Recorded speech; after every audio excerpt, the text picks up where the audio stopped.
నర్సయ్య తాత రేవంత్ నగర్ గడ్డ మీద అడుగు పెట్టిండు.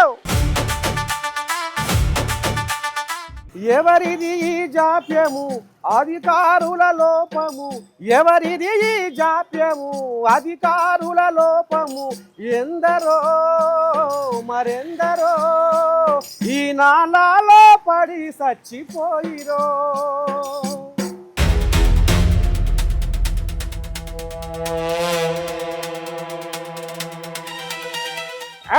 ఓ అమ్మా చూస్తున్నారు పబ్లిక్. ఇక మరి ఇప్పటికే పాత బస్తీలో, ఎల్బీ నగర్లో, ఆసిఫ్ నగర్లో, ముషీరాబాద్లో, నిన్న మొన్న మియాపూర్ గడ్డ మీద కూడా ఇగో కిసమోటి కథ ఉండేపటికే పాపం అన్యారంగా ఓ నిండు ప్రాణం బలైపోయింది. ఆ కుటుంబం రోడ్డున పడ్డది. ఇక మరి ఇట్లా తెరిచిపెట్టిర్రు. దీనికి చుట్టూ ఓ పేరు లేదు, ఊరు లేదు, ఓ కంచె లేదు, ఓ కడి నాటి ఫెన్సింగ్ లేదు. ఇట్లా తతంగం చేసి పెడితే మరి మునిపే ఆనకాలమే ముసురును పడుతుండే. ఇక మరి రోడ్డు మీద నీళ్లు కమ్ముకున్నాక ఆ గుంత కనపడతాదులా ఇక గిస గురించి ఉద్ధారకం చేస్తున్నారు మన రామశాఖని అధికారులు.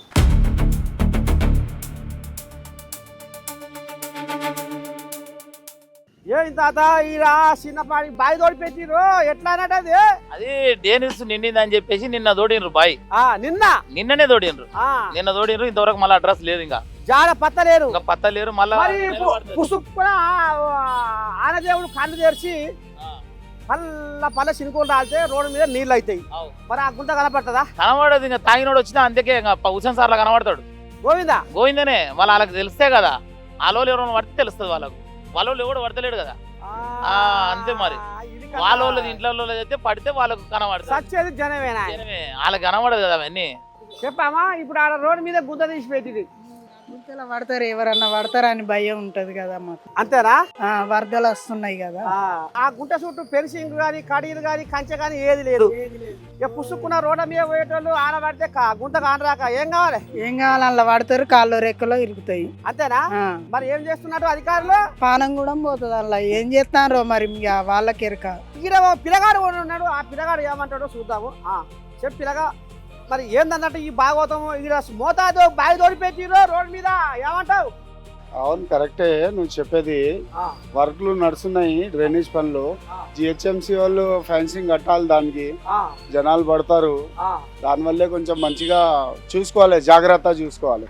మరి ఇట్లా చేసి పెట్టి గోడ లేకుండా, ఫెన్సింగ్ లేకుండా ఇట్లా చేస్తే ఈ అధికారులు ఏమన్నా పిరా? కరెక్టే, అది దీనికి ఫెన్సింగ్ కట్టాలి, లేకుంటే బోర్డు పెట్టాలి ఇక్కడ గుంట ఉందని. కరెక్టే, అది జిహెచ్ఎంసీ వాళ్ళు ఫెయిలియర్ అది. ఇక మరి రోడ్డు మీద మనవరాలు కూడా కలిసింది కాబట్టి ఆమె కూడా అర్థం ఏం చెప్తారు దీని మీద? ఈ గుంట సంగతి ఏం తల్లి? గుంట తీసిండ్లు కానీ పూడ్చట్లేదు, తొందరగా చెయ్యాలి. సరే, వీళ్ళు పని చేసే లోపు చుట్టూ ఏదైనా పెట్టాలా? ఏం పెట్టాలి?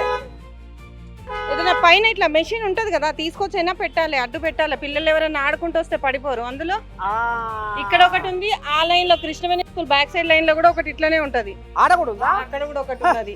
ఇక రోడ్డు పొడుగుతో ఇట్లా గుంతలు తీసి పెట్టిరు, మంది పానాలు ఇలా గాయలు కలిసిపోతుంది. బయటికి రానిస్తలేం మేము. స్కూల్ నుంచి వస్తే ఇంట్లోనే టీవీ ఆన్ చేసి ఇంట్లోనే ఉంచుతున్నాం.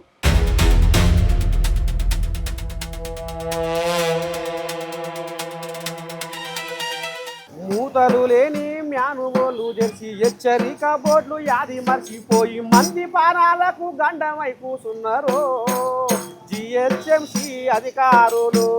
చూస్తున్నారు కదా భాగవతం. చుట్టుపక్కల జనాలు కూడా ఏమంటారో విన్నారు కదా మీరే.